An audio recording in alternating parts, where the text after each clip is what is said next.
Продолжаем освещать самые заметные события. В студии Сергей Михедов. Здравствуйте. Коротко о главном к этому часу. Тысячи человек дали согласие на участие. В России приступят к массовым испытаниям вакцины от коронавируса. Возрождение авиасообщения. Росавиация открыла для международных полетов еще несколько городов. Первая круглая дата и сразу большие достижения. Якутский ТОР отмечают 5 лет со дня основания.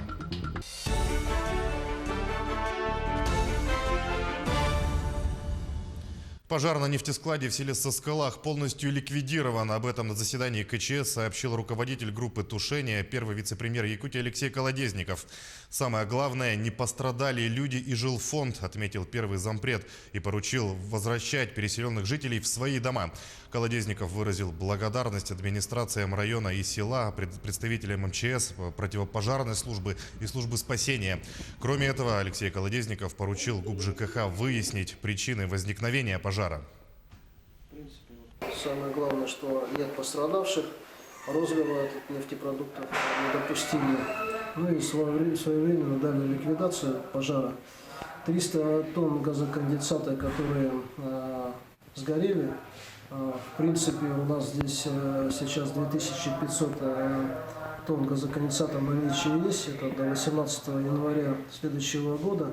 Но мы все равно своевременную доставку необходимого объема по замещению уничтоженного топлива сделаем, чтобы жизнеобеспечение здесь было обеспечено в полном объеме. 45 новых случаев коронавирусной инфекции в Якутии выявили за минувшие сутки, 20 из которых в столице республики. Особое внимание власти Якутии сейчас уделяют приезжающим из отпусков якутянам. Одна из важнейших задач – не допустить завоз коронавируса в чистые от инфекции населенные пункты. А Россия приступит к массовым испытаниям вакцины от коронавируса на следующей неделе. Глава Российского фонда прямых инвестиций Кирилл Дмитриев заявил о начале третьей фазы клинических испытаний.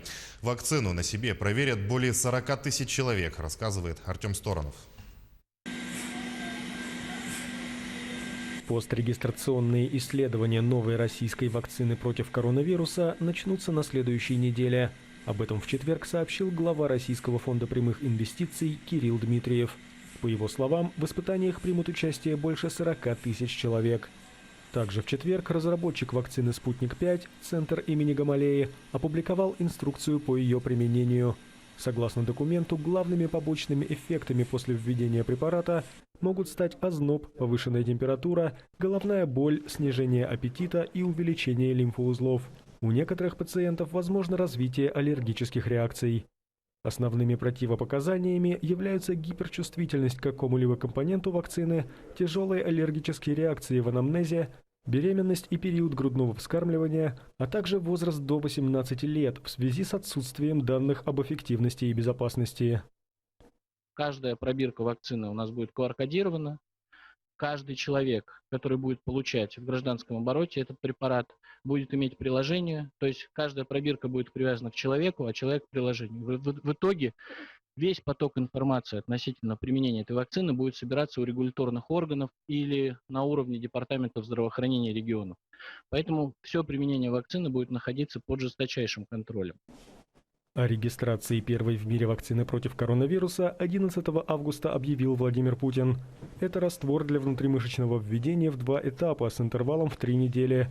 Такая схема, заявили в Минздраве, позволяет сформировать иммунитет сроком до 2 лет. Некоторые зарубежные эксперты высказали сомнения в эффективности и безопасности препарата, поскольку он был зарегистрирован до начала проведения третьей, самой массовой фазы клинических испытаний. Русская миссия в Центральноафриканской Республике передала Министерству здравоохранения страны партию аппаратов искусственной вентиляции легких. Церемония состоялась в госпитале «Комьюнитер». Об этом нашему телеканалу сообщил наш специальный корреспондент в Центральноафриканской Республике Александр Переездов. Здравствуйте, уважаемые коллеги. В этот день рад передать аппараты ИВЛ от лица русской миссии Министерства здравоохранения ЦАР. В столь нелегкий период бушующей пандемии во всем мире данная аппаратура позволит качественно и эффективно лечить жителей Центральноафриканской Республики. Мы рады посодействовать в этом вопросе в столь актуальный период. Хочется отметить, что в целом уровень оказания медицинской помощи в стране значительно вырос в последние годы, что наверняка является следствием политики действующего президента ЦАР, направленной на поднятие уровня качества жизни и здоровья местного населения. В свою очередь, главный врач госпиталя Абель Ассае поблагодарил российскую сторону и отметил своевременность этой помощи. Он также подчеркнул, что такая миссия говорит об эффективности сотрудничества между нашими странами. Наша больница с радостью принимает эти подарки. Мы уверены, что эти аппараты помогут нам оказать более качественные медицинские услуги нашим гражданам, так нуждающимся в особом уходе в это непростое время.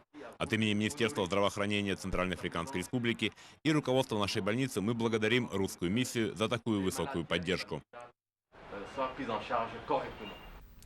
Росавиация открыла для международных полетов еще 3 города. Российские и иностранные авиакомпании теперь могут летать за границу из Казани, Калининграда и Новосибирска.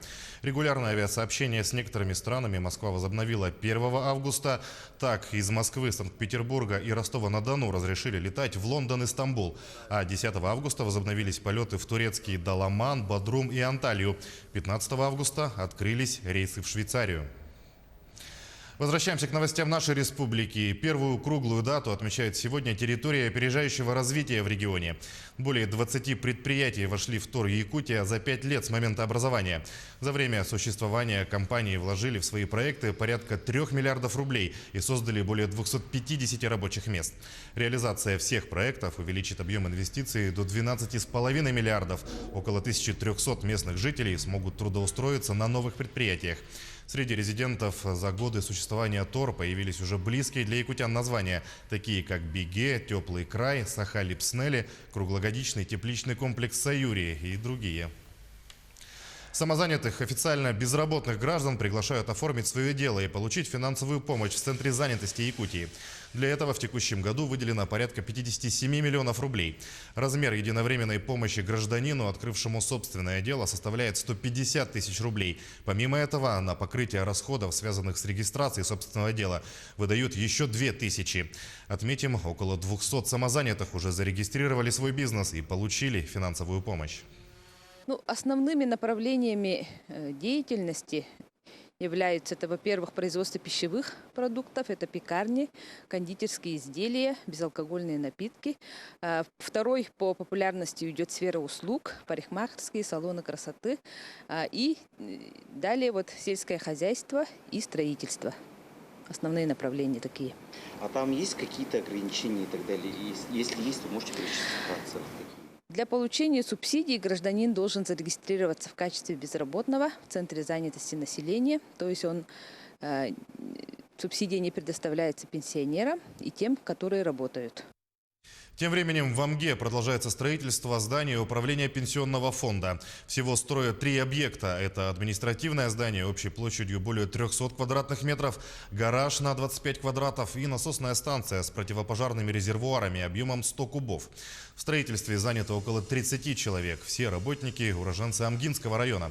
В настоящее время установлен короб основного административного здания, ведутся внутренние работы. Строительство идет без отставания от графика и должно быть завершено в конце этого года.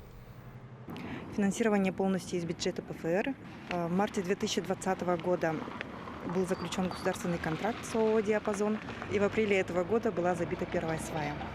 Работы начаты нами в апреле текущего года. Работа идет бесперебойно, материалы поставляются бесперебойно в срок. По плану мы должны к концу года сдать объект. Это административное здание, насосная станция с пожарными камстями и гараж. Прием заявок на конкурс «Лучший двор» и «Лучший проект дворовой территории» стартовал в Якутске для управляющих компаний. Об этом сегодня сообщила главный архитектор республики Ирина Алексеева во время объезда города. По ее словам, в последние годы в столице применяются различные подходы для формирования новой городской среды. Это комбинированные жилые комплексы, которые полностью отвечают новым требованиям современного общества, а также природно-климатическим условиям региона. Сейчас наша задача максимально показать лучшие практики на что нацеливаться. Кроме этого, мы же смотрим и практики других городов, других регионов, но в Якутске нужно это, конечно, уже массово делать, поэтому сегодня под личным кураторством зампредседателя правительства Кирилла Евгеньевича Бычкова, по его поручению мы эти 2 конкурса стартанули. И совместно с нашим Министерством строительства, службой госзаказчика, с Республиканским ипотечным агентством, который сегодня именно на комплексную застройку нацелен, будем искать новые подходы, новые принципы и разрабатывать новые проекты. В районном центре Тампонского района, поселке Хандыга, в новой библиотеке сезон экспозиции открылся с выставки читателей. Свои коллекции для души представили 15 жителей района. С экспозицией ознакомился наш корреспондент Александр Тиянич. В эти дни выставочный зал – одно из самых посещаемых мест, открывшийся в новой библиотеке. Здесь выставлены коллекции читателей самых разных профессий и возрастов. В старой библиотеке мы выставку проводили в читальном зале. Места было мало, поэтому проводили для жителей поселка Хандыга. А сейчас специальный выставочный зал. Поэтому районного масштаба. Все участники наши читатели. Примечательно, что многие коллекции связаны с профессиональной деятельностью. Жительница села Мегиналдан Розана Терахинова принесла на выставку коллекцию молочников. У нее их уже около 50 штук. Работала она всю жизнь дояркой. У хореографа из этого же села Елены Амосовой в коллекции сувениры в виде обуви. Есть даже хрустальная туфелька Золушки.